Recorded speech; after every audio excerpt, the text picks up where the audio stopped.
क्या कोई राजा इतना मोहग्रस्त हो सकता है कि अपनी संतानों को एक एक करके नदी में डूबता देखता रहे फिर भी चुप रहे? क्या ये प्रेम प्रेम था या कोई ऐसा रहस्य जिसे जानने की लालसा आज भी लोगों को बेचैन करती है? और सबसे बड़ा सवाल, जिस वंश ने महाभारत जैसी महागाथा को जन्म दिया, उसकी नींव क्या वास्तव में त्याग पर थी या कहीं कोई गुप्त वासना छिपी हुई थी? शांतनु और गंगा की यह कहानी केवल एक प्रेम कथा नहीं है।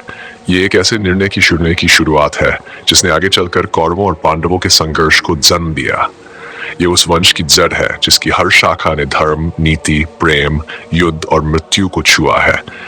लेकिन उस जड़ में क्या सचमुच केवल प्रेम और त्याग था या कुछ ऐसा जो अब तक कहानियों में छिपा रह गया?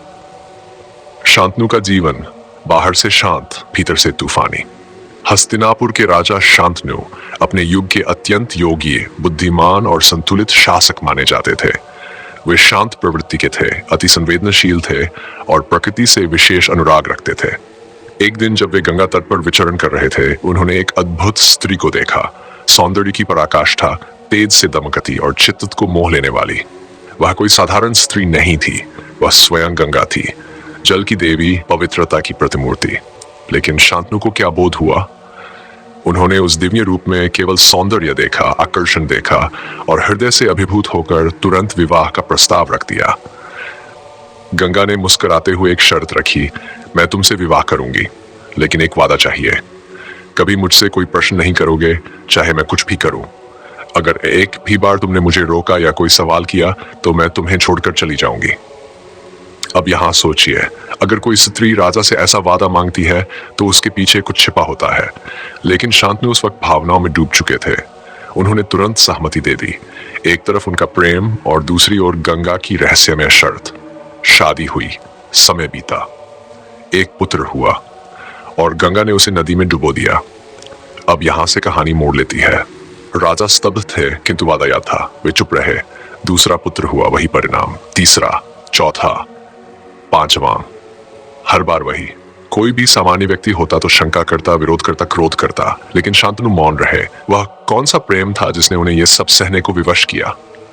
क्या यह त्याग था कि उन्होंने अपने प्रेम की रक्षा के लिए अपने पुत्रों की मृत्यु को भी स्वीकार लिया, या यह वासना थी, एक ऐसा आकर्षण जो उन्हें गंगा के जादू से बांध चुका था और वो उसकी मर्यादा से बाहर नहीं निकल सके?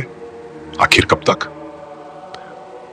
जब आठवां पुत्र हुआ और गंगा उसे भी नदी में डुबाने लगी, तब शांतनु का धैर्य टूट गया। उन्होंने पहली बार उसे रोका, और तुम ऐसा क्यों कर रही हो?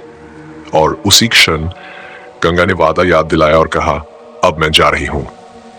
लेकिन उसने इस बार एक और बात कही, तुम्हें यह जानकर संतोष होगा कि यह पुत्र जीवित रहेगा। इसका नाम देवव्रत होगा। यह न केवल तुम्हारे वंश का उत्तराधिकारी बनेगा, बल्कि ऐसा यशस्वी और नीतिवान होगा जिसकी चर्चा युगों तक होगी। यह देवव्रत ही आगे चलकर भीष्म बना।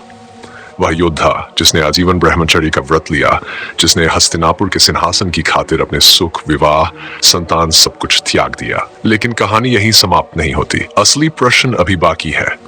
गंगा ने 7 पुत्रों को क्यों मारा? क्यों शांतनु चुप रहे? क्या ये दोनों सिर्फ प्रेम में बंधे थे या कुछ और था? गंगा ने बाद में बताया कि ये 7 पुत्र वास्तव में अष्ट वसुओं का पुनर्जन्म थे। उन्होंने ऋषि वशिष्ठ के श्राप के कारण मानव रूप लिया था और गंगा से प्रार्थना की थी कि वह उन्हें जन्म लेकर तुरंत मुक्त कर दे। गंगा ने उनका पालन किया, लेकिन 8वां वसु प्रभास, जिसने ईशी की गाय चुराई थी, उसे पूर्ण जीवन भोगना पड़ा। वही बना देवव्रत।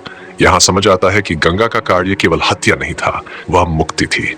और शांतनु का मौन केवल प्रेम में बंधन नहीं, एक दिव्य कार्य के मार्ग में बाधा न बनने की चेतना थी। लेकिन सवाल फिर भी खड़ा होता है, यह बोध उन्हें पहले से था या वे केवल अपनी इच्छा, मोह और आकर्षण के बंधन में बंधे थे? क्योंकि जो व्यक्ति केवल प्रेम करता है वह एक बार विरोध करता है। जो केवल त्याग करता है वह भी उत्तर चाहता है।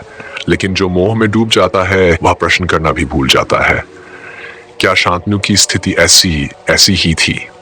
अब आइए हम इसे एक दृष्टिकोण से देखें। शांतनु का प्रेम गंगा से था, जिसे उन्होंने स्वेच्छा से स्वीकार किया। लेकिन जब वह विवाह हुआ, उसमें एक विषमता थी। गंगा को पूरा अधिकार था कुछ भी करने का, लेकिन राजा के पास कोई प्रश्न करने का अधिकार नहीं था। एक रिश्ता जिसमें एक पक्ष सर्वशक्तिमान हो और दूसरा मौन, क्या वह स्वस्थ संबंध हो सकता है? या फिर यह शक्ति का मोह था? गंगा जैसी दिव्य स्त्री को पत्नी बनाने का गर्व?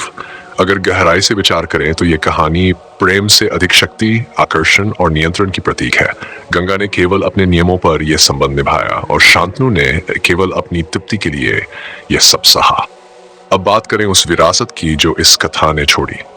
देवव्रत आगे चलकर भीष्म बना और भीष्म का त्याग एक ऐसा स्तंभ बना जिस पर पूरे कौरव पांडव युग की नींव रखी गई। उन्होंने कभी सिंहासन की इच्छा नहीं की, पिता की प्रसन्नता के लिए विवाह और संतान का त्याग किया। पर क्या यह त्याग सचमुच त्याग था, या बचपन से ही उन्हें यही सिखा दिया गया था कि प्रश्न नहीं करना है, जो माँ बाप करे वो अंतिम है? यह कहानी सिर्फ शांतनु और गंगा की नहीं है, यह उस सोच की है जिसमें प्रेम के नाम पर मौन स्वीकार किया जाता है। यह उस आदर्श की है जिसमें त्याग को महिमामंडित कर दिया जाता है, चाहे वह असमानता या पीड़ा का परिणाम हो। और यही बात हमें सोचने पर मजबूर करती है, क्या वंश की नींव में त्याग था या वासना? त्याग था देवव्रत का, जिसने पिता के लिए अपना संपूर्ण जीवन त्याग दिया। वासना थी शांतनु की, जो गंगा के रूप और आकर्षण में इतना बंध गए कि 7 संतानों को खोने पर भी चुप रहे।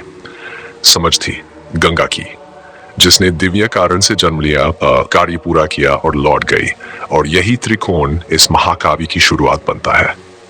आज के युग में भी हम कई बार ऐसी ही स्थितियों में फंसते हैं। रिश्ते होते हैं जिनमें एक पक्ष हमेशा बोलता है और दूसरा चुपचाप सहता है। मोह होता है जिसमें हम सही और गलत की समझ खो बैठते हैं। वादे होते हैं जो भावनाओं से बंधे होते हैं, लेकिन परिणाम दूरगामी और गहरे होते हैं। तो अब आपसे एक सवाल, अगर आप शांतनु होते और आपकी पत्नी 7 बच्चों को नदी में डुबो रही होती, तो क्या आप चुप रहते? या गंगा होते तो क्या एक जीवन के निर्णय के लिए दूसरे को मौन रहने की शर्त देते? या भीष्म होते तो क्या पिता के लिए अपने संपूर्ण जीवन का त्याग कर देते? कमेंट में जरूर बताइए। आपकी सोच हमें यह समझने में मदद करेगी कि आज के समाज में इन कथाओं की बोध क्या है। क्या हम आज भी रिश्तों में मौन हैं, या अब हमें सवाल पूछने की आदत बनानी चाहिए? अगर ये कथा आपको सोचने पर मजबूर करे तो इस वीडियो को शेयर जरूर कीजिए।